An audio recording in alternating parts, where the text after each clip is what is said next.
Welcome to the first and last, and in fact, the only History Department colloquium of the fall 2020 semester. My name is Kate Van Lira, and I'm the chair of the Historical Studies Department. Please take note of our new name. We now embrace art history and classics as well as history. But this event today is still the History Colloquium, and we're delighted to have our colleague and friend, Kristin Du Mez, as our speaker today. We've been eager, of course, to have Kristin come and speak for a department event since before her book came out this summer. And at first she said she wanted to wait until we could do this as a live event for a real audience. And then eventually it became clear that that might mean waiting a very long time. So we decided to just go ahead with this first ever virtual colloquium. And we're glad that you're all here. I want to acknowledge that this event is co-sponsored by Calvin's Gender Studies program and Calvin's Sexuality series. So thank you to both of those organizations for their support. Normally support and co-sponsorship for an event like this means helping to pay speakers honorarium or travel fees, but Kristin graciously agreed to speak for free, and of course travel fees don't really apply here. So the only expenses in this event are the purchase price of 10 copies of Kristin's book, which we decided to buy and give away to 10 student attendants. So to explain how that works, I'm going to introduce our department manager and our event co-host, Jenna Hunt. And she is in control of all the cameras here, so I think she's going to turn herself on. I am here. Can you see me? Yes, we can. All right. Thank you, Kate. This is our first Zoom event, so I am running tech support for the first time in my life, but so far so good. I'm excited to see that we are at 100 participants already, so that is pretty exciting. We have hit our capacity. So yes, we have 10 signed copies of Jesus and John Wayne that we're going to give away to Calvin students who are attending this event today. I'm going to paste the link in the chat window right now. If you do want a copy of the book and you're not a Calvin student or you're not a lucky winner, we do encourage you to buy your own copy. And if you happen to be in Grand Rapids, Schuler's Books usually has autographed copies of the book available. So we highly recommend Schuler's and to shop local whenever you can. All right, the entry form is there and I will pass you back to Kate. Thanks, Jenna. And hearing that we've already hit 100 people makes me just think, if by any chance, for some reason, you decide you want to log off and not attend the rest of this event, please log your computer off too, because I imagine that there are people waiting in the waiting room and they probably won't wait all day. But if there are one or two waiting to get in and they'd like to get in, I would like to avoid having ghost participants. So if you have a second computer logged onto this in your house and you don't really need to, there are people waiting. Yes, unfortunately, they can't get in because the limit on this Zoom account is 100 people. So I'm sorry about that. So again, make sure there aren't any unnecessary duplicate logins right now, but otherwise we are recording this, right, Jenna? Okay. Kristin doesn't really need an introduction, of course, but I'll give her a short one anyway. Kristin's been a treasured colleague here at Calvin since, I think, 2004. And she is an outstanding teacher, and she was my predecessor and still is my role model as department chair. And she's one of our most prolific and creative scholars, having written not just 2 books, but as many of you know, countless articles, blog posts, and these days more interviews than she cares to recall. Her first book, which came out about 5 years ago, A New Gospel for Women, showed how 19th century Christian feminist Catherine Bushnell united an Orthodox Christian faith with a passionate commitment to gender equality and a sharp critique of Christian patriarchalism. And that makes an interesting prologue to her latest book, Jesus and John Wayne, which of course tells a very different story about American Christianity. Published this June, the book is already in its second printing, and you'll hear more about it very soon. And I believe that Kristin has plans for at least 2 more books after this one on the religious upbringing of Hillary Clinton, which might have come out before this one if the 2016 election had gone differently. And one on something along the lines of evangelical femininity, a subject that's of great importance to her, not just as a historian, but as the mother of 2 amazing daughters, and one that no doubt will allow her to write winsomely about topics like purity culture and big box Christian retail and Hobby Lobby and things that she's already written and blogged a great deal, and included in this book in some measure. So that's all good stuff to come. I'm going to turn it over to Kristin now, and she'll talk for about 25 minutes, and then we'll have time for questions. And I will ask you, if you want to ask a question after the talk, we're going to have you put it in the chat. So you probably know all where to find that, but if you're wondering what that even means, right down at the center of the bottom of your screen, there's a little speech bubble that says chat underneath that. Click it up and type your question in the chat, or just, I would like to ask a question about, and if time permits, I'll invite you to ask the question aloud. If we have so many questions, I may sort of combine some of them and ask them myself. But you could type your question even before Kristin's finished speaking if you don't think you'll be able to remember it or can't wait.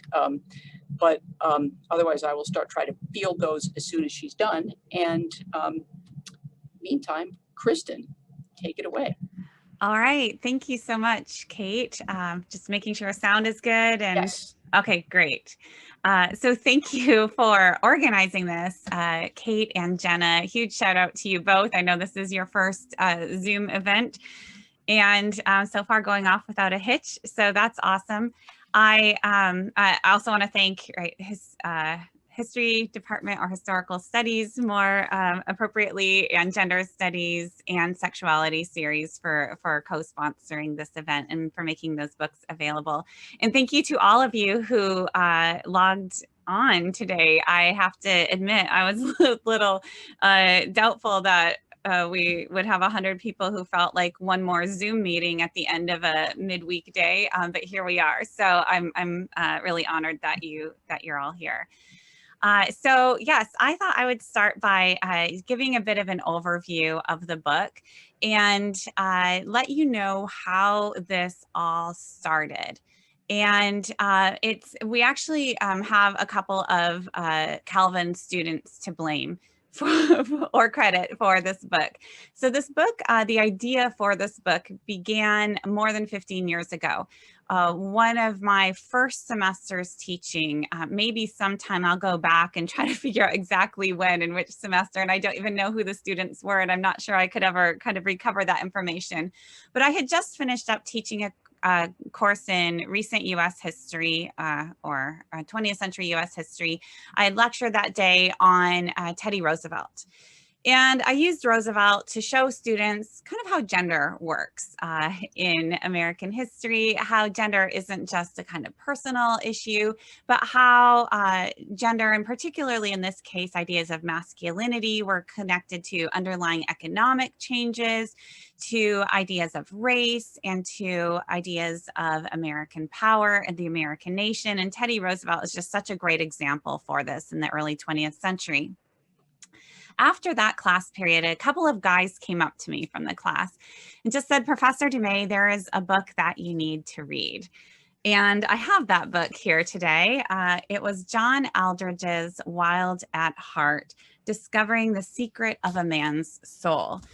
Now, for those of you who are students today, you might not be familiar with this book, but 15 years ago, every student knew about this book. Most of our students had read it in campus Bible studies, dorm groups. My own church was hosting events. The men's group was reading Wild at Heart, and the women's group was reading the girls' version, which is Captivated. And so it was all the rage. And I'd heard about this book, but I hadn't read it. It wasn't really my thing. But I listened to my students, and I opened the book up, and I understood why they thought I needed to read it. The book opens up with a quote from Teddy Roosevelt and goes on to sketch a very militant and militaristic conception of Christian manhood. Following the example of Teddy Roosevelt, and it was a very rugged conception of masculinity. And I found this really curious, and I read the entire book. And what struck me immediately was that this was a book written by a white evangelical man, and sketching out, again, a vision of Christian masculinity. And evangelicals self-identify as being Bible-believing Christians, right? That's kind of the most central kind of way that they self-identify. But when I read this book, there weren't all that many Bible verses in there, and they weren't, the Bible verses that were were quoted were very much out of context. And instead, Eldredge looked to Hollywood heroes for his conceptions of masculinity, and to mythical warriors, and to kind of American soldiers and American cowboys, and to General Patton and General MacArthur. One of Eldredge's favorite heroes was Mel Gibson's William Wallace from the movie Braveheart. And it was from these mythical heroes or real life heroes that then became kind of mythical, as in the case of Mel Gibson's William Wallace, kind of lifted out of history, that they pieced together this very militant conception of masculinity, and then called that biblical manhood, Christian masculinity. And that struck me as significant. Now, this was back in around 2005 or 2006. And at that point in time, we were early on kind of embroiled in the Iraq War. And so I was paying attention to a lot of survey data that was coming out, showing how white evangelicals at that time were far and away more militant than other Americans, more enthusiastic about the Iraq War. That was quite controversial on many fronts and with many Americans. Supported preemptive war generally, condoned the use of torture, and just embraced an aggressive foreign policy. And so, because I had eyes to see how gender worked in the age of Roosevelt and had been linked to US imperialism and the Spanish-American War, I started to wonder if there might be a connection between evangelical ideals of this very rugged and militaristic Christian masculinity. In Eldredge's words, God is a warrior God, and every man is made in his image. Every man has a battle to fight. So that's the essence of Christian manhood. So was there a connection between this perception of Christian manhood and then what we were seeing with regard to evangelicals and foreign policy? So I started researching, started digging into this history. Very quickly, I learned that Eldredge was just the tip of the iceberg. By that time, Eldredge's book was published in 2001, but by 2005, 2006, there were just dozens of books out there, Christian books, also promoting this very militant conception of masculinity. And so I spent about a year actually digging around in this. I had an amazing student researcher at the time. So shout out to Austin Hakes, who was in the military at the time. And we started to kind of build up some of this research. And then I ended up setting it aside for a time. I actually gave a talk on campus with the Henry Institute. I gave a talk at the National Women's Studies Association, but I was also finishing my first book, and I had a kid, and then I had another kid, and my plate was kind of full. And so I decided to set it aside. But there were a couple of reasons, in addition to just being busy, that gave me pause. One, what I was discovering in this literature was incredibly disturbing to me. Right? It did not seem Christian. It did not seem biblical. There was a lot of deeply misogynistic teachings that were part of this. And again, a real embrace of militarism that seemed to me highly problematic. So I found the literature very disturbing. I also wasn't sure how mainstream this all was. And because it was so disturbing, I was kind of troubled. I thought, if I'm going to write a book on this topic, am I going to end up just shining a bright light on the dark underbelly of American Christianity? Is this really fringe, was my question. Because again, what I was seeing was so disturbing. And that question of was it fringe, I didn't really know how to figure that out. On the one hand, I mean, John Eldredge's book went on to sell more than 4 million copies. that's a lot of books. Jesus and John Wayne has not yet sold 4 million copies.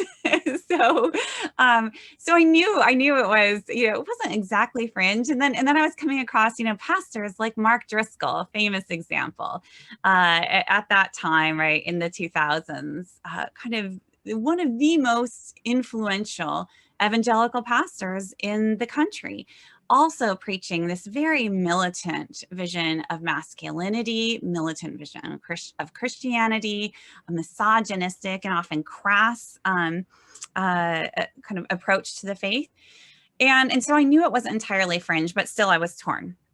So I set the project aside, worked on other things, finished my first book, picked up a different project. This was the religious formation of Hillary Clinton, and started working on that. But I didn't stop paying attention to this entirely. I kept an eye on many of the pastors and leaders who were promoting this very militant conception of masculinity in evangelical circles. And then I watched over the next decade or so as one after another of these pastors became implicated in scandal, in abuse of power, or in many cases, sexual abuse, either directly or indirectly by supporting their friends who were perpetrators. And so I watched this, I took notes, I kept a file. But I had no immediate plans to return to this. So jump up to 2016. I'm following the election 4 years ago very closely because, again, I'm writing a book on Hillary Clinton and on her faith. And I was watching as, white evangelicals were not only not supporting Hillary Clinton, but already in 2015, early on, starting to fall behind Donald Trump. And this was puzzling at first, right? Donald Trump didn't seem much like the family values kind of guy. But over time, we saw more and more evangelicals fall behind Trump. So that by the fall of 2016, we're right at, more than 80% of evangelicals supporting him. And then in October 2016, we saw the Access Hollywood tape release. That's where we have Trump on camera bragging about sexually assaulting women and talking in very lewd terms about women. And at that point, kind of the world stopped and watched. And the big question that weekend was, what will white evangelicals do? Surely they cannot continue to support this man, right, who seems to go against all of their values. We saw in the next week, 1 or 2 evangelical leaders briefly waver in their support for Trump, but within a week, nearly all were back fully supporting him. And it was at that point, actually, that this book kind of clicked for me. It was at that point that I thought, we've seen this before. I've seen this before repeatedly in white evangelical organizations, churches, institutions.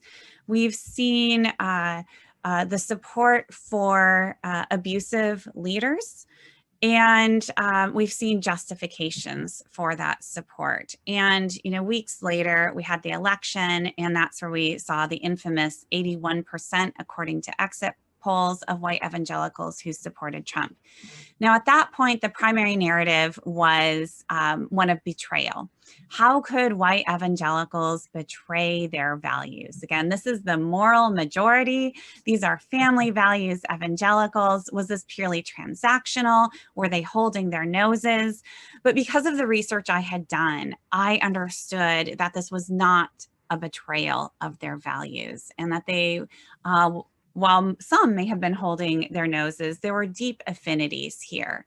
I understood that for decades, evangelicals had been holding up a militant conception of masculinity, of patriarchal leadership.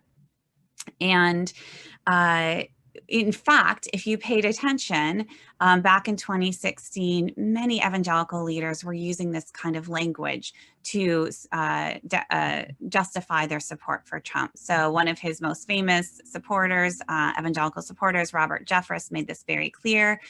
I want the meanest, toughest son of a you-know-what in the White House, and that's where evangelicals are. And so at that point, I decided to dust off that old research and go ahead and write the book that became Jesus and John Wayne. So when I started thinking about this larger book project, one of the first questions I had to confront was the question that I think all historians face when we set out to write a book: when do we start? Right? Where do we start our narrative? And for me, I knew I needed to go back before the 1970s. The 1970s are when evangelicals really coalesce as a partisan political movement, and we see the kind of rise of the religious right and this allegiance to the Republican Party. But I knew I had to go back further. I thought maybe to the 1940s. And I thought maybe to the 1920s, but as it turns out, I thought, no, I have to at least give a quick glance back to the 19th century. And that first chapter covers a lot of historical ground, but it does so because I really needed to show that things have not always been the way they are now. Right, change over time. If you take a history class with any of us, that'll be familiar to you. So I needed to show that when it came to Christian masculinity, for example, in the 19th century, you'll find very different models, not this rugged kind of militant conception, but more of a genteel, gentlemanly model of Christian masculinity that privileged self-restraint. At least in the North. Now, in the American South, you had more of a kind of culture of honor. And this was where we see more similarities with kind of what it will evolve into a more militant model over time. And that was a distinctively white patriarchal ideal where white men were responsible, God-given duties to protect and defend and discipline women, children, and in many cases enslaved people as well. So you had these different kind of models. By the early 20th century, that's when we see the shift for a variety of reasons to a more muscular Christianity. And this is the time of Teddy Roosevelt. This is what I had been teaching my students all those years ago. And that's where we see the emergence of rougher, tougher vision of masculinity. And it was linked to whiteness, and it was also linked again to American power on the national and international stage. But we still have a lot of change over time. So by the First World War, even though we have this muscular vision of American manhood and Christian manhood that's very operative and kind of contributes to the militaristic embrace of the First World War, at that time, liberal Protestants were as likely to embrace this muscular Christianity as conservative Protestants were. And when it came to militarism, there too, liberal Protestants were actually more gung-ho militaristic than some conservative Protestants, Billy Sunday aside. Conservative Protestants, many of them were uncomfortable with the idea of Christian nationalism, that America was a Christian nation, because they believed that what it meant to be Christian was to have a personal soul-saving experience, and a nation didn't have a soul, and so therefore there could be no such thing as a Christian nation, right? All of which is to say, I needed to sketch out early on in the book that things used to be different. And it's really important, I think, to see that, because then you can start to understand how the pieces came to fall into place to get us to where we are today. And that really starts happening in this story in the 1940s. In the 1940s, that's when we see evangelicals, conservative Protestants coming together and saying, we need to reassert ourselves. They had been kind of scattered, felt disempowered, lost control of some denominations in the 1920s. And we need to come together in the National Association of Evangelicals, and we need to kind of take back the country. We need to assert our leadership. And we're going to do that through banding together in organizations and through the media, through popular culture, through Christian publishing, and through Christian magazines and radio, and then soon after that through television. And that's where we see the rise of Billy Graham, and he plays a central role in this story. This is also during World War II. Well, once again, we have patriotism and militarism absolutely part of the mix, and evangelicals held those all together. All of that is only enhanced after the war comes to an end. The good war is won, Americans are victorious, but we're right in the middle of the Cold War. In the Cold War, that's where we see this enemy, communism, which is anti-God, anti-family, and anti-American, and it is a military threat, and so it must be defended against through military means. And we see white evangelicals, conservative evangelicals, right at the center of that, really embracing that view of the world, view of America, and view of their own special role in keeping America Christian and defending Christian America. Now, the thing is, in the 1950s, evangelicals weren't all that different from many other Americans, right? This was the Cold War consensus. They were not that distinctive, maybe a little bit more enthusiastic about this and about the defense of Christian America, but they were not unique in this until the 1960s, right? And that's when we start to see things unravel from the perspective of white evangelicals. And they had just really kind of come into their own, seen themselves at the center of America, at center of American power, right? Billy Graham and hanging out with Eisenhower in the White House. And in the 1960s, all of this seems to fall apart. You have the civil rights movement challenging the status quo of particularly white Southerners, and many of whom are evangelicals. You have the rise of the feminist movement challenging gender traditionalism, which for evangelicals had been closely linked to this idea of the Christian nation and what it means to be Christian and what it means to obey God. And then you had the Vietnam War, and with it, the anti-war movement. And that really challenges evangelicals' conceptions of kind of America being blessed by God and of American power. And so that's really the backdrop when we start to see things fall into place that we recognize today. The evangelicals became increasingly pro-war, pro-military, when many other Americans were stepping back from that. They became much more, the importance of gender difference and gender traditionalism, which for them entailed a strong masculine protector and kind of weak, sweet, and submissive femininity, moved to the center of what made evangelicals distinctive. And so that's really the kind of crucible for the Jesus and John Wayne masculinity that takes hold. So where does John Wayne fit into all of this? That's what I saw when I started reading a lot of these books on evangelical masculinity. Like I said, Mel Gibson's William Wallace was a huge favorite, but John Wayne just kept popping up over and over again. John Wayne as the icon of American manhood and of Christian masculinity, which is kind of funny because if you know much about John Wayne, he was not really a model of Christian virtue, not the family values kind of guy. But in his movies, he stood as the symbol of cowboy individualism. The good guy is going to defeat the bad guy, right? Violence will bring order. He's a hero in the sands of Iwo Jima in the Second World War. And then he takes that cowboy heroism and the good war heroism into Vietnam, at least in American imagination, in the Green Berets. And so he becomes the symbol. And evangelicals end up really embracing the symbol of John Wayne and holding that up again as a model of Christian masculinity. And what I came to see is that the appeal of these kind of secular icons of masculinity and mythical icons of masculinity was that these were men who had not been formed by traditional Christian virtue. These were men who were not really, exemplifying the fruits of the Spirit, for example.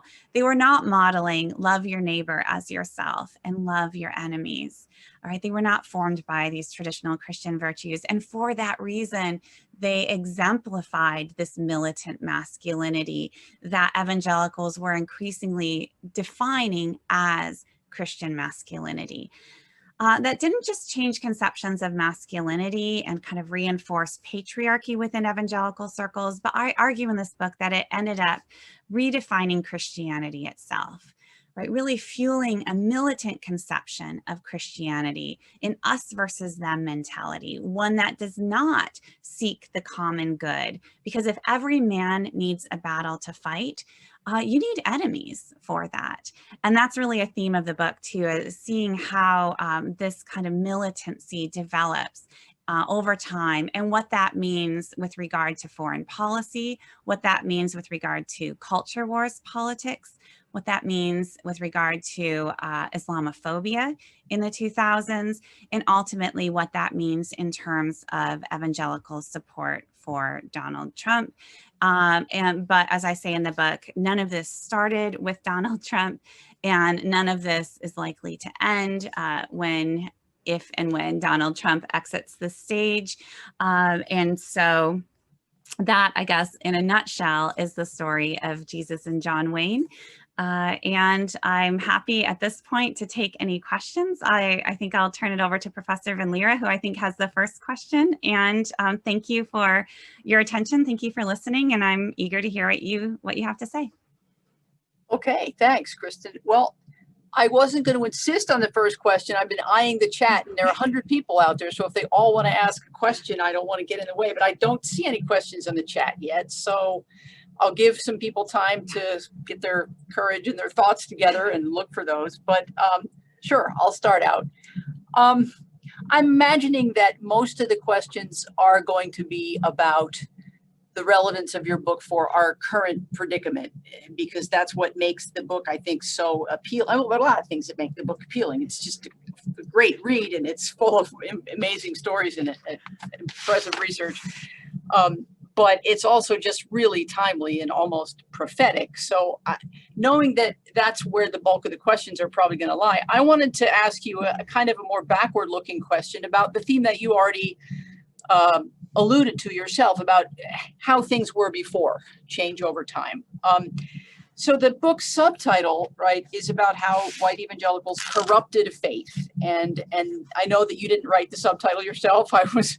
I'll take credit and blame for it. Okay, right. Yeah. But anyway, you accepted the subtitle and embraced it, and some Christians who use that kind of language are trying to call other Christians back to some earlier period when the faith was pure and uncorrupted, even a kind of golden age, right? That's been a theme, ever since the beginning of Christianity, but the Reformation especially. But I know that you are a critical-minded historian who thinks that that kind of nostalgia can be not just naive, but even dangerous. So I'm not going to ask you, when was the golden age? When was American Christianity uncorrupted and perfect? But I did find it interesting when you talked a little bit just now about what things were like before the cult of militant masculinity took over, that instead of pointing us back to where I thought you might actually point us, to 19th century Christian models like Catherine Bushnell, Victorian feminism, and, women's Christian temperance movement, any kinds of models of feminine rather than masculine Christianity. Instead, you pointed us back to sort of positive, as I understood it, non-toxic, non-militant versions of masculinity that maybe, I just want to turn this into a question.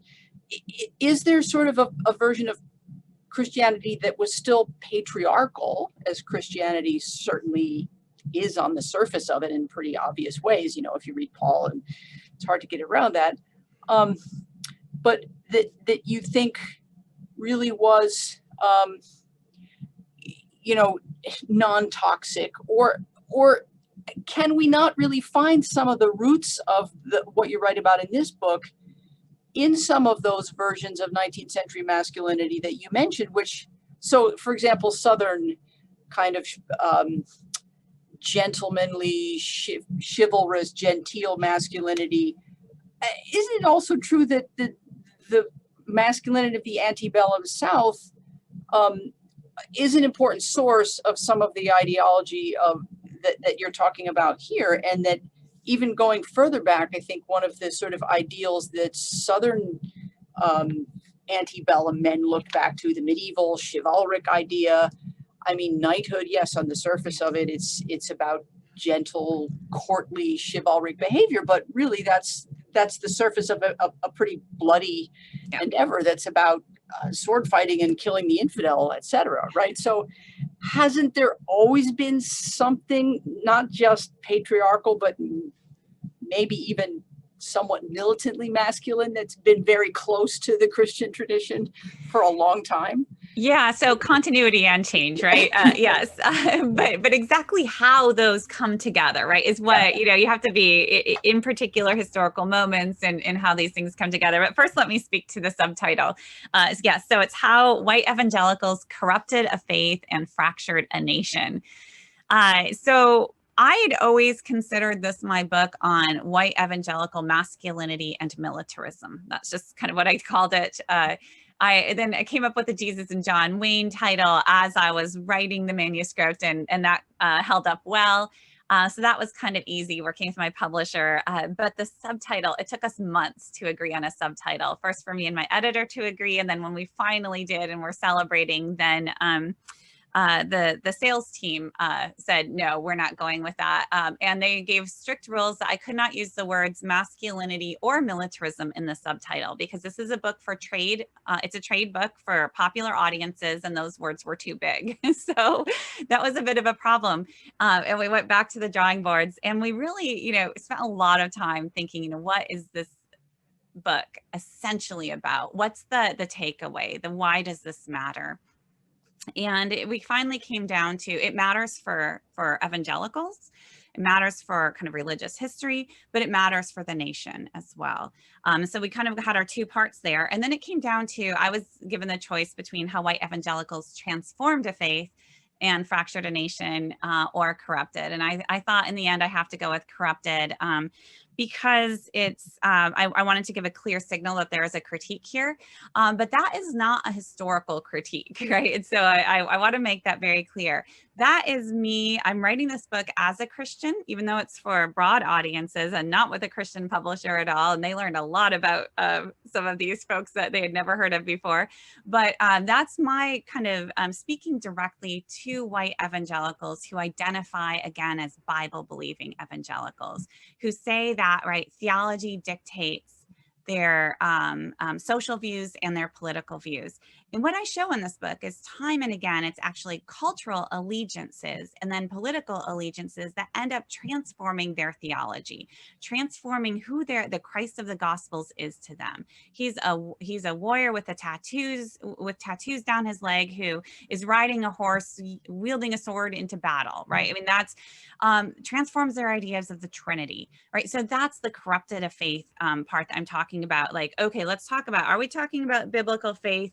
What are you actually doing to the words of Scripture here? So there's a theological intervention that I'm making, not a historical one. There is no golden age, and Christianity and evangelicalism is always enculturated, right? It's never, there is no pure form. There is no ideal form. And I think many evangelicals and many evangelical scholars still like to act as though there is, that we have to return to something beautiful. And that's not really the case. Now, that said, you can go back and, you could look at Catherine Bushnell, the heroine of my first book, and say, we like that evangelicalism better. She was a feminist and she was an anti-trafficking activist, and that's great. Or you might want to go and find, I don't know, William Wilberforce and say, we like that evangelical a lot, right? That's our heritage.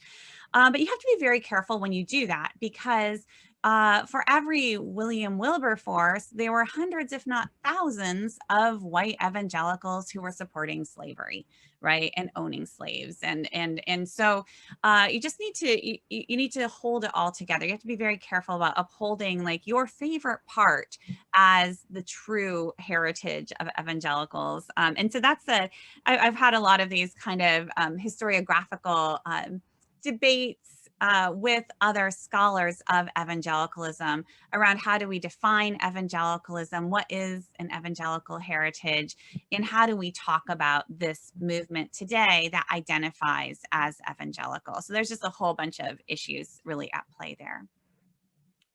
Okay, thanks. We do have about 100 questions now, so I'm going to try to combine some of them or package them and let you sort of choose from a cluster of related questions. So three of the earlier questions all seem to be about a very, contemporary question. What do we do now?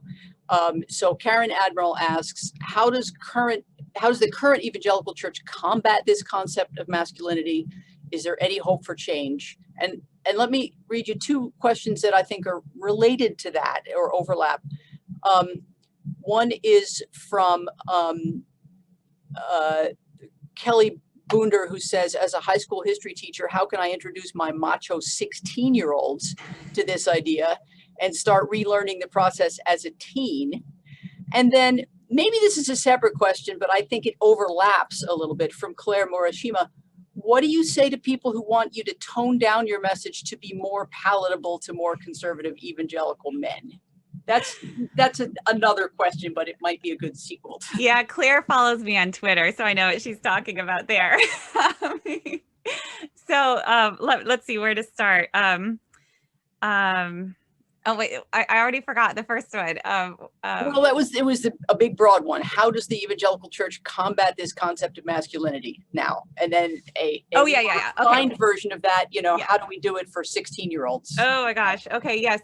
So so this reminds me of a funny story with my editor where he got to the end of the whole manuscript and, very end, and he wrote me like, this is really depressing, right? It is. I lived with this, as you know, for 18 months as I was writing it. And in the end, maybe early on, I thought, hey, I can maybe change something here, right? Let me show you guys what happened. And by the end, actually by just a few months in, I realized this is so deeply embedded, right? So deeply embedded.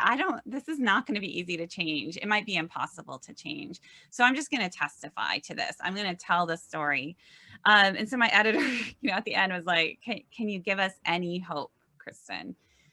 And I thought about it. I really did. And I thought, I don't think there is anything that I can say that won't come across as just fake. So I said, I've really thought about it. I don't think there is. I'm feeling the same way you are by the end.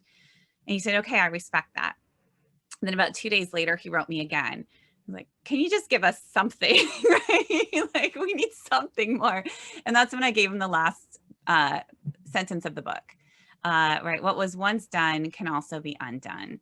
And that's really my belief as a historian, right? That's why I go back to showing that things didn't always look this way. Yes, you can find some continuity, but there is a ton of change too. And once we know that that we didn't always have gender traditionalism and militarism and Christian nationalism tightly combined and packaged and sold as Christian orthodoxy. Once you know that, then we can get really curious and see, well, why did this happen? When did this happen? Who was making this happen? To what ends? And usually it's to enhance their own power, frankly, which you see over and over again. Once you see that, then we can be in a place to ask, is this where we want to be, right? Is this what, are we cool with this? Or do we need to take a few steps back maybe and try to put these pieces together in maybe a different way? And then we have the freedom to do so because we no longer believe that this is Christian orthodoxy. There's one way to be a faithful Christian and this is it. We can say, nope, it's not. So now I had the luxury here of having 300 pages and a lot of footnotes to make that case. And I think that's in many ways the power of this book, right? It's very hard to have a brief conversation, because I've had those and I've listened to other people having these conversations, and you can like pull out your Bible verses and say, well, the Bible says love your neighbors. The Bible says love your enemies. And they'll pull out their favorite 2 Bible verses and there you are. Or they'll hear that Bible verse through the lens of their cultural values. And so, no, it's hard. It's really hard. How would you do that with 16-year-olds too? I mean, I'm super biased here. I'm a historian, but I really do believe in the power of this history, showing how this came to be. Also showing where this leads to, right? The whole last chapter of this book is tracing connections between this militant patriarchy and a culture of abuse that is absolutely devastating in evangelical churches and organizations. And I think that, once you see where it came from and what it can lead to, both in terms of, deeply personal issues, but also political issues, that opens up some space, but there's no quick fix to this. There's absolutely no quick fix. So then the question of like, should I be a little nicer? So this book has been described as sharp-elbowed and among other things. And the subtitle, I think, presents it accurately. That was a very intentional choice because I had watched in these communities when I saw abuses covered up, even condoned, perpetrators quickly forgiven, and victims blamed repeatedly. This is just a repeating pattern. I saw how misplaced deference fostered this, right? And I very early on, I observed how much deference was given to self-appointed leaders, usually patriarchal leaders in these communities. And I decided I would have no part in that. So I decided very early on not to show any deference to what I thought were abusive structures of authority. And I thought it was important that the tone of the book make that very clear. And I wanted it to be a good read too, because I know I teach students, and I know that it's hard to get students to read a book, even when you assign it. And it's hard to get anybody to sit down and read a whole book these days. And so I tried to make it as lively as possible. That's the other part. But no, I really wanted to not participate in the culture of deference. Okay, thanks. With your research, did you find, this is from Molly J. Did you find anything that could help explain why 55% of white women would vote for Trump? Oh yes, it's not just men who support patriarchy. So I have a early chapter in this book on women who played an essential role in kind of helping to build this ideology. One who's not evangelical, Phyllis Schlafly, who now, thanks to the Mrs. America Netflix series, more people have heard about. Before I used to have to introduce her. She's a Catholic, but very influential in conservative evangelical circles as well. Really helps piece together this Christian feminine ideal, and that really helps support this kind of patriarchy and militant patriarchy as well. They really go hand in hand. So many women are deeply invested, and their own identities are invested in embracing their own role, which is one of kind of hyper femininity in many cases. Domesticity is at the heart here, being a wife and a mother, and submitting to patriarchal authority is part of the identity that they embrace as their God-given roles. This is the way to be a faithful Christian, and that directly supports this kind of masculinity that really, again, stresses gender difference, and it is the man's role to be the protector and provider. Provider is important, but what I saw in this literature and in the sermons and so on that I was reading is it's the protector that's really key. And so God filled men with testosterone so that they can protect. They have the strength and the aggression necessary to protect their homes, their families, and their church and their nation. And so women have a role in this, and many women embrace this. Women like Maribel Morgan, there's some really fun stuff on her in this book, Beverly LaHaye. And this extends to not just kind of marital or kind of like gender roles more generally, but also very much to sex roles, issues of sexuality, and how women are obligated to meet the sexual needs of their husbands and not to tempt men who are not their husbands. And so sexuality is a whole theme here as well. All of which is to say that women are deeply invested in this. And if women were not actively supporting this ideology, then it would not succeed. So to be very clear, women are active participants in this. Okay, thanks. From Sam Fineweaver, can you speak a little more about Islamophobia in the 2000s and its connection with this militant Christian masculinity? Yes. So I kind of skipped over my talk or jumped the importance of September 11. So in the 1990s, so much of this ideology had been formed in the Cold War context, right? I made that clear. But then the Cold War comes to an end. By the early 90s, there's this it's confusion, like, what does it mean to be a Christian man? evangelical politics. What do we do now? And so this is when we have the Promise Keepers movement, the evangelical men's movement, because everybody was asking in these circles, what does it mean to be a Christian man? At that time, you actually had a kind of a variety of answers to that within the movement. There were egalitarian models within Promise Keepers and the men's movement. There were also patriarchal models, but the patriarchy ones were not like the harsh patriarchy anymore. That just seems too kind of retro. And so there was a soft patriarchy that men championed. And the warrior motif was there, but it was a tender warrior. There's books called Tender Warrior, like a tender warrior was everywhere. By the end of the 1990s, they start to, it starts to be this kind of backlash. Things had gotten too soft, too tender. And this is also where you have a kind of revitalization of the culture wars politics. All of that is really coming to a head in the late 90s. And that's when you have James Dobson writing Bringing Up Boys. You have Eldridge working on Wild at Heart, Doug Wilson, Future Men. All of these books are published in 2001 in the months before September 11 terror attacks. All of these books are calling for a return to a testosterone-fueled, rugged, militant masculinity. When 9/11 happens, right, the books are already on the shelves, people are already reading them, and they just become bestsellers, right, in that context, because they are very explicit, pastors and Christians to link clearly now that we are under attack. Right? Every man has a battle to fight. It was no longer metaphorical. We know what that battle is. And we need strong, manly men to fight the terrorists. It was strong, manly men who marched up the stairs in the Twin Towers, the firefighters. They're the ones that gave their life. They're the ones that we need. We need John Wayne riding on the planes, right? That's all in the book. And so that really fuels this. And then we have the clear enemy, and that enemy is radical Islam.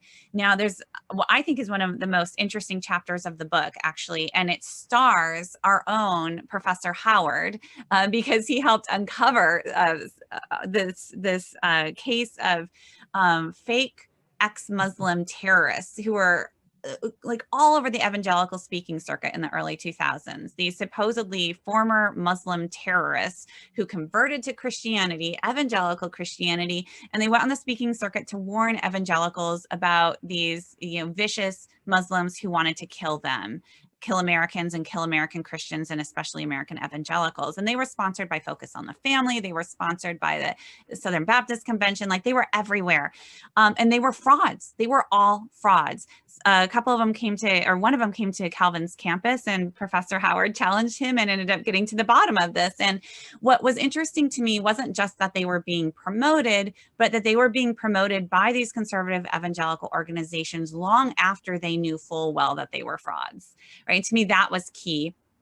And so that led me to ask, really was like a critical, crystallizing moment for the entire book, because the narrative, again, of 2016 election and of understanding evangelical politics even before that was evangelicals were driven to extremes because they were so afraid. They were afraid of, losing their religious freedom. They were afraid of declining demographics. They were afraid of liberals and secularists and all these things. What I saw in the case of Islamophobia was that, yes, ordinary evangelicals were afraid, but they were afraid because their leaders stoked those fears, and their leaders stoked their fears when they knew full well that this was fraudulent. So then I started to ask myself, what really comes first? Is militancy a response to fear? That was the traditional narrative. Or is fear a requirement in order to sustain militancy? And in the book, that's really where I end up. And that's really one of the narratives of the entire book. So Islamophobia, I guess very specifically, I was drawn to this Islamophobia because so many of the men who are promoting this militant, rugged Christian masculinity are also promoting a virulent Islamophobia as well, right? Because every man needs a battle to fight, and those are our enemies. And we need to be ruthless because otherwise they want to kill us first. So we better kill them first. If I'm understanding your answer right, then it's largely a matter of the timing of 9/11 and what you described as sort of the way Islamophobia exploded in the US then didn't have so much to do with the nature of Islam or Christian perceptions of Islam as a religion. It would have been similar if it had been some other enemy. It was just the latest form of. There's also, there's a little bit more historical and that's part of it. I mean, that the explosion, I think, makes sense there. You also have a long history of Christian Zionism, right? Which is consistent here. So some continuity there, and that's a backdrop. But also in the 1990s, I talked about this like moment of what do we do politically and globally. That's when we see an emphasis, right? The Cold War's done. We can't talk about, defeating communism anymore. That's when we see a lot of interest in the global persecution of Christians. Now, it turns out that much of that persecution was taking place in Islamic countries, not all, but much. And so that also feeds into this. So it's not like interchangeable. There are also historical reasons that this made sense, but then that builds on top of this kind of pendulum swing back to a militant conception of manhood and of the faith itself in the late 90s. Yeah, thanks. I think those other two factors are really interesting too. But let's move on to another question from Virginia Van Andel. Could you contrast the Jesus and John Wayne masculinity with that of Christian masculinity in the Christian cultures of other countries? It's so hard. I mean, I could contrast it with, also Christian masculinities. There are alternate Christian masculinities even within evangelicalism, right? A kinder, gentler. You see that in my chapter in the 1990s with Promise Keepers and, emphasis on fatherhood and things like that. You have different models in mainline Christianity and liberal Christianity. Then you could look at affinities in terms of Hispanic Christianity, Hispanic evangelicalism, but also some differences and so on. In other countries, I mean, there's just so many different varieties, but what I will say globally, this tradition that I'm following, this kind of evangelical masculinity and militarism linked together with nationalism, has been actively exported for decades. Initially, I had planned to include a whole chapter on this. Instead, I think it gets a paragraph in the conclusion. Maybe it'll be a future book at some point. But many of these organizations and ministries had vast global outreach efforts. And so since this book has been published, I have now heard from, it got a lot of international media attention, the book did, which means I've heard from a lot of global Christians, from people in China and Australia and the Netherlands and Germany and the UK and in Kenya and especially Brazil. And what I'm hearing is that it's not just that they have their own like homegrown versions that are similar or different, but that these teachings, Dobson's teachings, Piper's teachings, Mark Driscoll's teachings, like this ideology has been exported and has taken root in Chinese Christian churches, in Russian churches, in Brazilian churches. And so this ideology is global. Now, it looks different in different contexts. It combines with local, often patriarchal traditions of their own. And in tragic cases that I'm hearing about, it also produces the abuses and the sexual abuses in Christian organizations and institutions, as we see in this country as well. And these are heart-wrenching stories. So I'm trying to work with activists and Christians actually around the world right now to see how we can help each other to uproot this. So all of which to say there are a lot of Christian masculinities globally, but there is also this particular model is imperialistic and it is spread through missions organizations.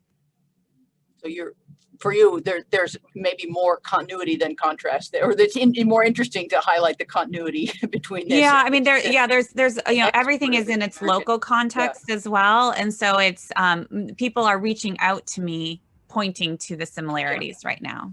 Yeah. Sydney Klimek asks, why do you think Donald Trump is now being seen as a savior for Christianity when that didn't seem to be important to him in 2016? Then most Christians didn't claim that he was Christians. Now almost all do. Facebook posts even literally display him as Jesus's right-hand man. Yes. Hi, Sydney.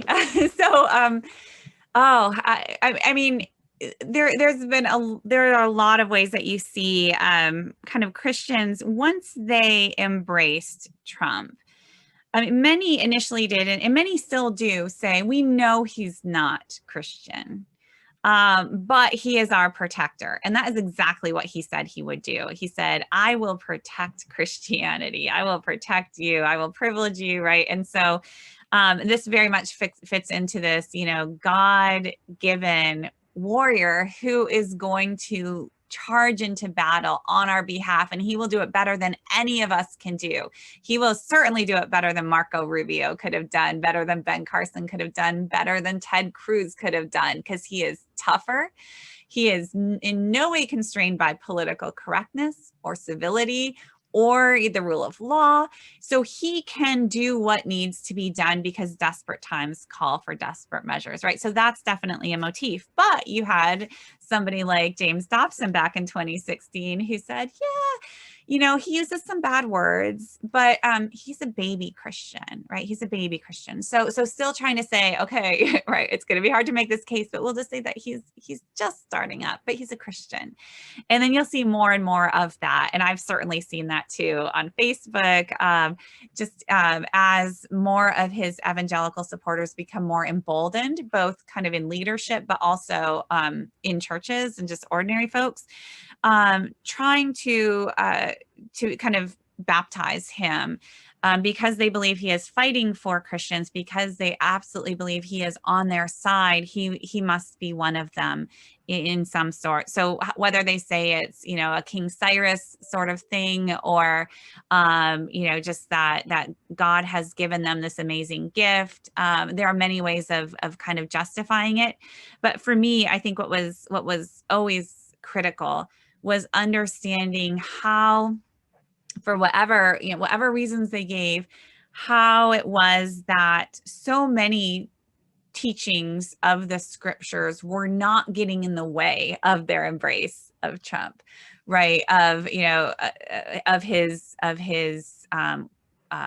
really harsh treatment of other people, of his opponents, of immigrants, of disabled folks, of all of the we could just add to the list. But how was it that that so many Christians were not inhibited from throwing their support behind him? And that's where I fall back on these particular conceptions of what does leadership really look like. And it's very much the ends will justify the means. And then I think there's maybe cognitive dissonance that people want to, then claim him as one of their own ultimately. I should have bundled this next question together because it's an overlap and you may think you've addressed it already, but I can't resist asking a name from Diane Feldkamp. How does Trump's current childishness related to the election fit in with it, continue to be supported by evangelicals who have this high ideal of a strong, manly leader? Yeah, I know. A lot of people are like, he's not masculine, right? There's many masculinities. And when it comes to John Wayne, Trump does not model any stoicism, right? That we might want to. Right? It's more the righteous violence that, the good guy with the gun. When push comes to shove, you're going to do what needs to be done, and the ends will justify the means. So that's really what I'm talking about there. But in terms of, I don't know, kind of the whining or complaining or the contesting the election, or just plain lying, I think I can say, there is also this militancy within evangelicalism has long depended on and fostered this us versus them mentality, right? So anybody outside the fold, as you define the fold, they're not our neighbors. They're likely to be our enemies, right? And so we need to protect and defend against them. That means you can't trust outsiders. You can't trust their theology, even the church down the road, right? You can't trust them with your children. So you should Christian school or homeschool. And you can't trust them to govern. You don't want to give them power. You also can't trust their information. And so in the book I bring out, for decades, conservative evangelicals have been saying, do not trust the media. Do not trust the media. We need our own networks. We need our own, right? And they develop them, and then and then they embrace Fox News as essentially their own, and talk radio, right? Conservative talk radio, and so they have their own kind of ecosystem, and that is consistent here with this kind of militancy and not trusting outsiders. So you only trust information that's coming from the inside, and again, the ends will justify the means in terms of the leadership. And I think that really sets us up for where we are now. I was struck in my research, I was not expecting to find this, when I was looking at gender and authority and hierarchy, just how authoritarian these teachings actually are and long have been. And that was something that really grabbed my attention when I went back to the 60s and 70s and then saw how this brought us up to the present. Authoritarian and this kind of militant that sows distrust for anybody on the outside. And that's exactly kind of the patterns that we see Trump just embracing, whether by instinct or luck. Thanks. The next question is kind of a different nature, a historiographical question from James Norman. Hi, James, history major.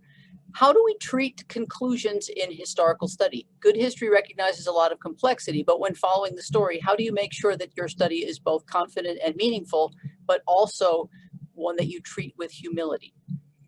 How do we treat conclusions? I think part of it is you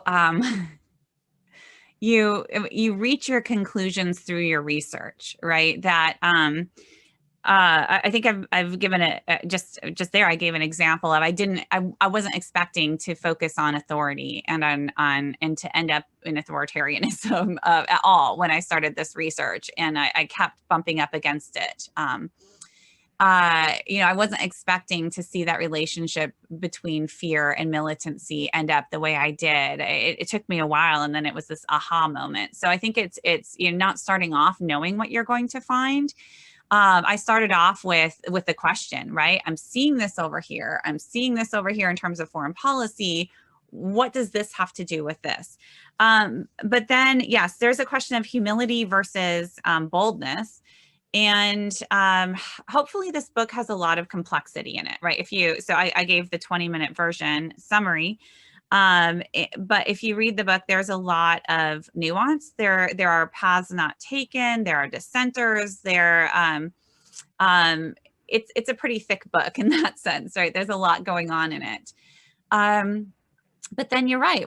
History is also thesis driven. So in the end, I'm saying something, and I also have an editor who's really pushing me to say it very clearly.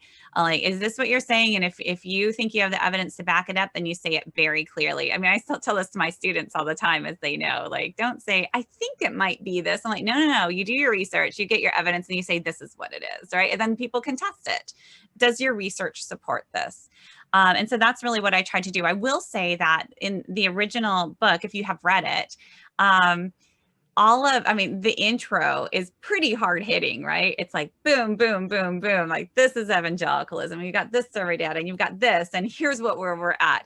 That was originally my conclusion, right? I had worked my way to that conclusion, so that I felt really confident saying it after doing this, years of research and 300 pages of writing. And then I'm like, here are the takeaways. And my editor took one look. He's like, this is great. Move all of this into your introduction and come up with something else to write in your conclusion. And it was a little jarring to me, right? Because I was like, ooh, these are some really strong claims, and I earned my right to say them. And now I'm just putting them right up front. But that's good writing, right? It's good writing. It's grabbing the reader in. But yeah, it did give me pause, because I thought, oh, I don't want to lose people here, because I wanted them to see how I got there. So I think there's humility also in, engaging critics. There are some critiques of the book that I think I wouldn't be super open to, because I feel really confident. But I have a whole list of things where it's like, I'm not sure about this, right? This is where I ended up, but it took me a lot of back and forth, and, maybe I made too much of this. Maybe I missed this. Maybe I wish I could have added a chapter on this, or I've got a number of those that are part of this book. And so I think there's just humility that authors know all of our weaknesses, or all of our uncertainties that lurk within as well. Thank you. Kyle Hayes wants to know if you could speak about how the main themes of Jesus and John Wayne connect to the Christian Reformed Church. Oh, yes, yes, yes. So I start off in the book making a little bit of a connection. I locate myself and talk about growing up in the Christian Reformed Church. I did not identify as evangelical, even though technically the Christian Reformed Church counts in survey data as evangelical. I always thought we were distinct, right? I grew up in a Dutch immigrant community, and my dad was a theology professor and pastor in the CRC. And so I did not identify as evangelical at all. I identified as confessionally reformed and Dutch and Kuyperian and all of those things.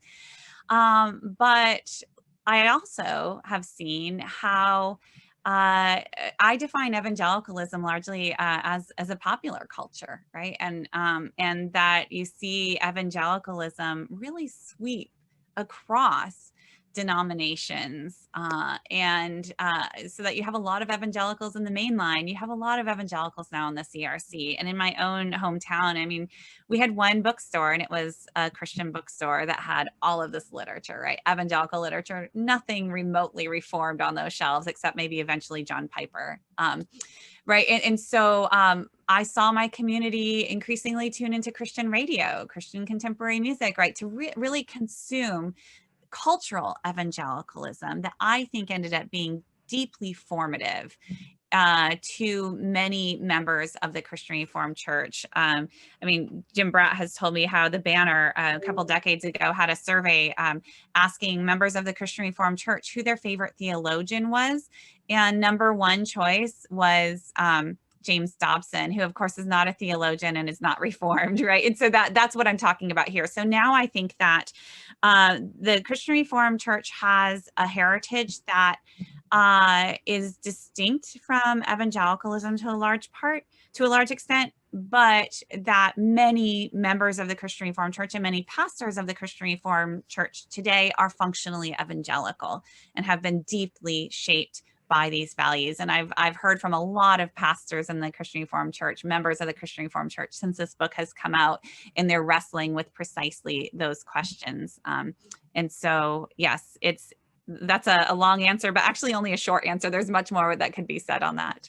I guess I'm tempted to ask a follow-up question to that. On the one hand, it's abundantly clear, and partly from your own research, that the Christian Reformed Church is becoming more evangelical, and so follows a lot of the patterns that you're writing about here. But would you point people who would be tempted to sort of dismiss the whole Christian Reformed Church as having just been swept up in this, this movement? Would you point them to resources and theologians and emphases that the Christian Reformed Church, as distinct from other evangelical churches, have, that can speak against it? I mean, you in the book, you quote at one point Jamie Smith and Mark Mulder, I do, critiquing various evangelical conceptions of masculinity. So that might be worth bringing out here. Absolutely. Yes. I know I got as many of my Calvin colleagues in this book as I could. And right. So Mark Mulder and Jamie Smith are in there, and Doug Howard, and historically, yes, Calvin has stood against much of this, right? In the 1970s, Calvin was kind of known as, look at the history of the Reformed Journal, and folks like Nick Waltersdorf, and really, and George Monsma, and standing against this, and George Marsden, my own advisor, writing against Christian nationalism in 1980. And so yes, we have a heritage. We have there's a pietistic strand in the Christian Reformed Church. It's not like, evangelicalism came out of nowhere and hijacked the movement. There are affinities there, but there's also a strong social justice tradition in the Christian Reformed, or in Reformed Christianity generally, and certainly the Calvin variety. I would say just the fact that I wrote this book as a faculty member in presumably good standing here at Calvin suggests that, I am shaped by a tradition that is not this. And that gave me the eyes to see and a place from which to critique this movement. So absolutely. And I love being out and about in the media and engaging with all kinds of folks, many of whom, are quite anti-Christian, frankly, and for good reason. And I identify as, a Christian, as a Christian university professor, and as a Calvinist, and that totally blows their minds. So. Right. Thanks. Elizabeth Stevens asks, have you found that the idea of Christian patriarchal militarism affects the evangelical churches, and maybe you could throw in the Christian Reformed churches here too, response to the LGBTQ movement? Hi, Elizabeth. Yes, you know, when I read the interim report on human sexuality a year or two back, it did seem to me that it had been shaped, perhaps profoundly shaped by the traditions that I have been exploring in Jesus and John Wayne, by writings from folks in the Council on Biblical Manhood and Womanhood, for example, from sources within the Southern Baptist Convention, with folks like, you know, writings, the Gospel Coalition, John Piper, that sort of thing, which doesn't mean that that's not all off limits, but we should also distinguish that from our Reformed intellectual and theological tradition. Also, I think just the issue of LGBTQ, if I could speak to that, and I mentioned that some in this book, but certainly more could be said, that both abortion and homosexuality, which become real focal points in culture wars politics, we just take for granted, right? That this is this is where Christians are going to, you know, really dig in their heels, because that's what Christians do. I think particularly in the issue of abortion, we see that that's not actually the case, that many conservative evangelicals actually were much more flexible in terms of abortion in the 1960s than they became in the 1970s. And there's a variety of reasons for that. On LGBTQ issues too, that became more of an issue by the 1970s, again, for a variety of issues. But I place both of those in the context of this larger ideology that I've been kind of fleshing out historically. Because by the 1970s, already gender difference had been located at the absolute core of Christian orthodoxy for these folks, for conservative white evangelicals. Right. And so gender difference, proper femininity, which has to do with being a mother and a wife and being submissive, and not feminist and not a career woman and all those things. Right. You can see where abortion comes, touches on some of those things.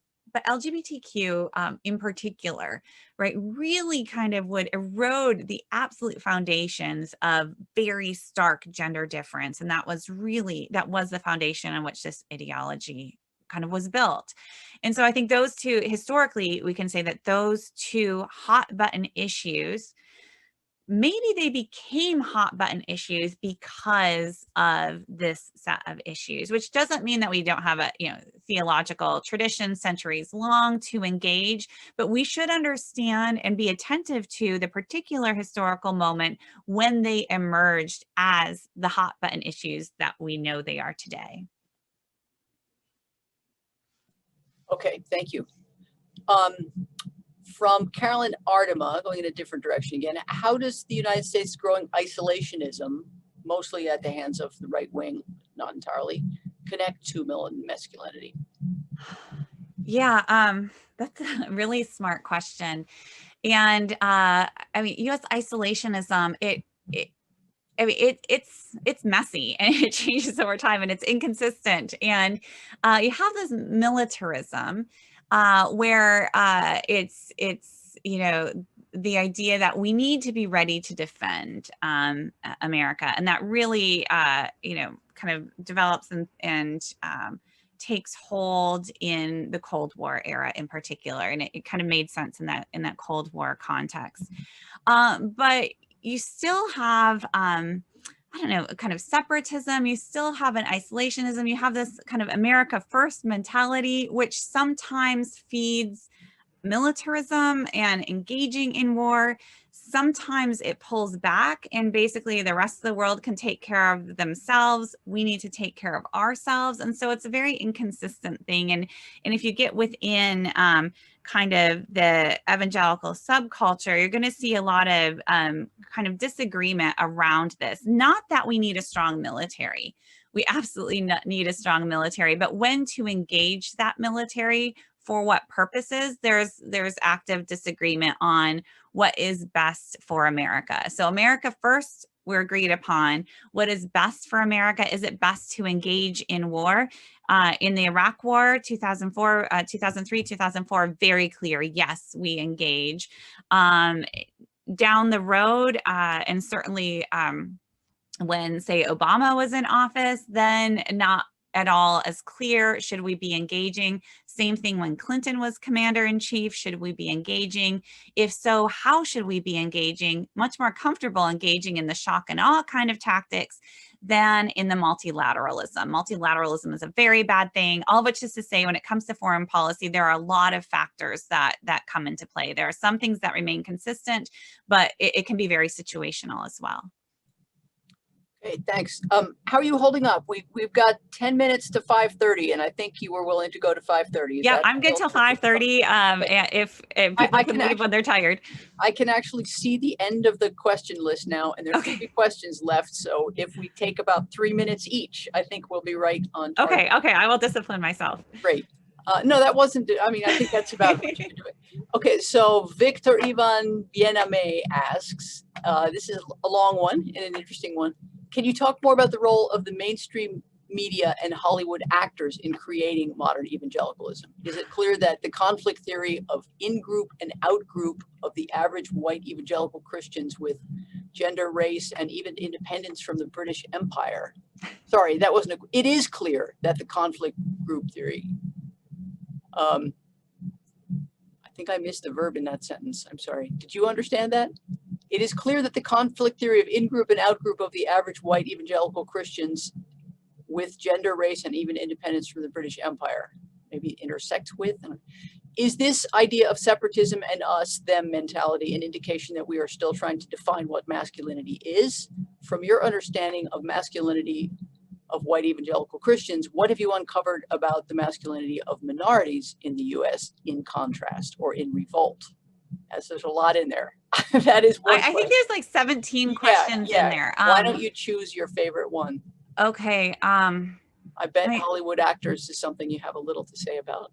Right. Well, there's the Hollywood actors thing in the media too, which is interesting because, right, if you look at the evangelical subculture, it's often anti-Hollywood, except for Mel Gibson and Kirk Cameron and their folks. And so it's very selective. And again, selectively embracing these heroes, especially, white, militant, masculine ideals, but much more critical around many other kind of Hollywood characters and so on. Let's see, I'm trying to think there was it ended with something about the kind of non-white masculinities, right? Yeah, that was a really big question for me because, again, early on I thought, should I have a chapter on Black Christian masculinities, Hispanic Christian and evangelical masculinities? I'm sure now my editor wishes I did, given the results of the 2020 election on Hispanic masculinities. And I explored both of these. And in Black masculinities, what I learned was that there was less of an emphasis on militancy, more on fatherhood. But there was an interesting review that just came out this week from actually a Calvin grad, Daniel Jose Camacho, who looked at kind of younger Black Christian masculinities and finds more of this militancy. And I was talking with folks who are kind of my age and older who were saying, no, it's more on fatherhood. So that needs, that's an interesting kind of revision. When it came to Hispanic masculinities, that was impossible for me to take on because there are so many different Hispanic evangelicalisms, masculinities, but I understood very early on there were some clear affinities between kind of Hispanic machismo culture and patriarchy and the white evangelicalism that I was observing. And I think that's what we're absolutely seeing in the 2020 election results, some of these affinities where their masculine ideal and their Christian ideal are more closely aligned than if you're just thinking race than you would expect. Okay. So there are two more questions, and I'll put the last one first because that's about race, and then there's another one that maybe would allow you to end on a more hopeful note. So Christine Albertini asks, this is a much pithier question than the last one. Do you think the white evangelical culture of which you write is essentially a smokescreen for acceptable racism? It's not just a smokescreen. Right, that suggests some sort of an intentional, cover. It is deeply, like, the white evangelical cultural and values that I trace are deeply racialized. Like they are intimately linked to whiteness.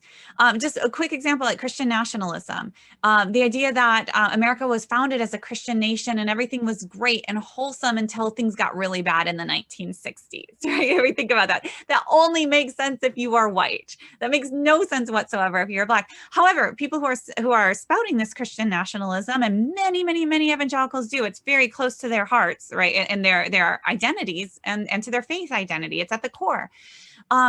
Don't think about it explicitly as a racial identity, not at all. And so when confronted with the fact that, there's some white supremacy, frankly, baked into this, certainly white privilege, if you want a slightly softer word, right? That will bring out a lot of defensiveness because they don't think in those terms, they don't speak in those terms, and have not analyzed that historically, in fact, this is absolutely a white ideal. And a white Christian belief. And so that's kind of how that works. So is it a smokescreen? It can be, but no, it's deeper than that. And it's much more difficult to uproot because of that, because the people who are holding these ideals may absolutely believe, and maybe rightly so, that they have nothing against the person who has darker skin who's sitting next to them, without being able to examine how their very values have been forged and perpetuate white supremacy, frankly. Okay, thank you. Last question comes via Joe.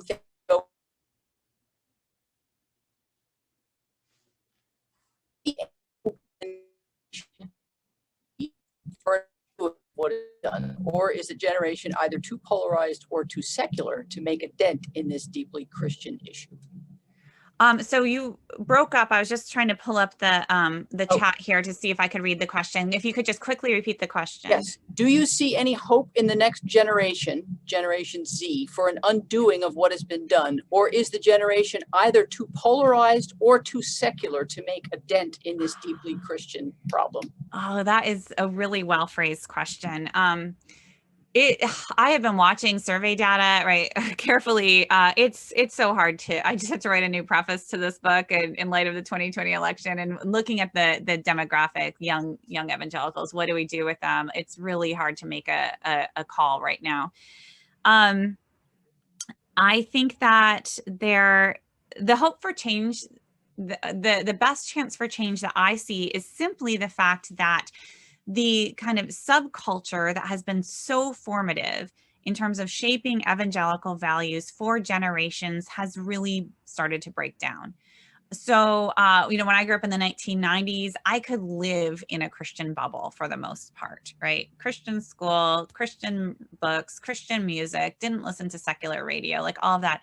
With social media, with Netflix streaming, with all these things, like it's just so TikTok, right? Like I've noticed this huge change in my own students, right, coming into my classes at Calvin over the last 15 years, that students today are much less sheltered, if you will. Sheltered isn't always bad, but I mean, just to use that word, much less deeply formed by a distinctive culture and Christian culture. That's been I could be wrong, but that's what I've been observing.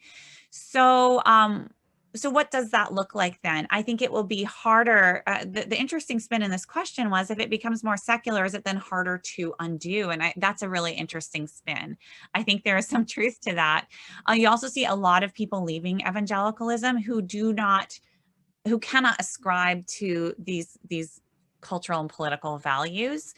And so then you have people saying, see, the death of evangelicalism, of white evangelicalism, conservatism is imminent. But that's not how it works, because as the moderates leave, that actually radicalizes those who remain. And there's some interesting social scientific data on that. All of which is to say, I don't know where this is going next. I do think that this is a time of crisis in the church, but that it is maybe a healthy crisis, because these values have been with us and these allegiances have been with us for generations, but now they are visible, right? They are visible. We can hold them up, we can examine them, and then we can dissent from them, we can oppose them. And right now is a time not just for deconstruction. My work is a work of deconstruction. That's kind of what we historians do. But now it's also absolutely a time, in light of this deconstruction, to then rebuild. And it will be, especially, there's a lot of like older evangelicals who are like, okay, how do we do this? What do we do next? And I'm like, no, it's got to be the younger generation, right? What kinds of theologies, institutions, what kind of a culture are you going to build? And so I think it's actually a moment of profound promise, because so much is in flux right now in a way that it certainly has never been in my lifetime. And so, so it is a time for creativity, and it is a time for new directions. And so just a word of empowerment to students. I mean, your generation will play an absolutely critical role in figuring out where we go from here. Yeah. Well, thank you for that inspirational word to students and those of us who teach them. And thank you to all of you for these great questions, and Kristin, to you especially, for answering them so graciously and informatively. And it's been a real pleasure hosting this. And it's 5:31, so I think we did pretty well with time. So we did great. So I don't thank know, you. do we applaud on a Zoom? No. Sure. We call it good and we all click leave. But thank you for doing this, and thank you for the audience. Oh my goodness, and super smart questions, and student questions too. You guys are awesome. So thank you.